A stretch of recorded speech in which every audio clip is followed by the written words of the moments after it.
Hey there, it's Dr. E, and I help leaders around the world optimize their leadership from the inside out.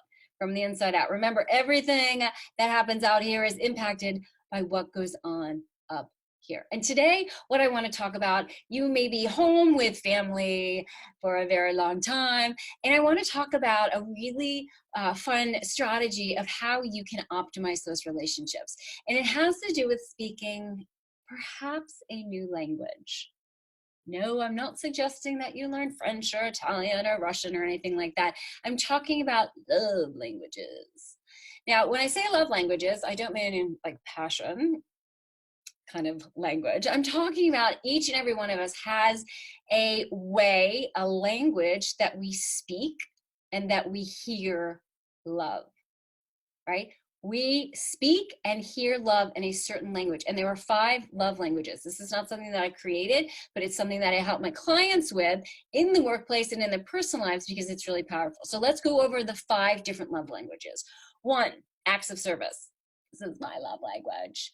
Doing stuff for others, whether it's now that you're home, maybe it's getting a cup of coffee for your partner, or it's putting the laundry away for your kids, even, just as kind of a special treat because of course you have them do that themselves.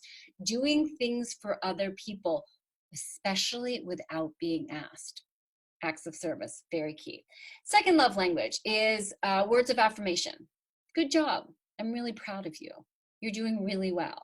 You're handling the situation so well. I'm really proud of you. Words of affirmation, where you offer words of encouragement to the other person. This could be verbally. It can also be written in a note or on a text. My husband is very words of affirmation. So just sending him a text, I'm really proud of you. You're doing a great job. That can be very powerful for him. All right, next love language is gifts. And gifts, I don't mean you have to go to Tiffany's and buy like expensive gifts, little things. I was out on a walk and saw this flower and thought of you, and here it is. Or maybe it's something that you get on Amazon for one of your kids, just a little gift, something that's meaningful to them. My daughter loves The Office, loves The Office. I'm not even going to tell you how many times she's watched the entire not season, but the entire show over and over again. And I'm not going to tell you, not just because I'm embarrassed, but because I actually don't know how many times it's been that many times. But buying a little something, a little trinket from The Office and giving it to her would be really meaningful if she was gifts. She's not, but that would be a really good example. So gift giving something of meaning to the other person. Next love language, quality time. Just hanging out. Just spending time together. This is my youngest love language. And the first time I realized it was probably about 10 years ago, 8 years ago. I was madly running around in the morning, getting the girls dressed, getting their breakfast, getting their lunch. I think I was going to New York. I'm like rushing around doing all kinds of things for my family, my love language. And my youngest patted the counter where she was sitting and having breakfast. And she's like, "Mommy, come sit with me." And I'm thinking, sit with you? I don't have time to sit with you. I'm showing you how I love you by doing this and this and this. And I was like, oh, right. Your love language is quality time. So just spending time together, right? Maybe it's going for a walk together or sitting and watching a movie together. Quality time. And then the 5th love language is physical touch.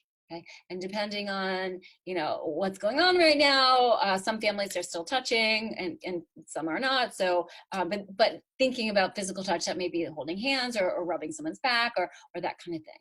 So what's important to understand is, first of all, what your love language is. And the way you can tell your love language is the way that you communicate it to others. Okay. And then what are the love languages of your family? And here's the key. The key is to speak in your family's love language. Whereas words of affirmation isn't necessarily my love language, it is 2 of my family members' love language. So I'm very aware of that. I'll leave them notes telling them I love them, I'm proud of them, that kind of thing.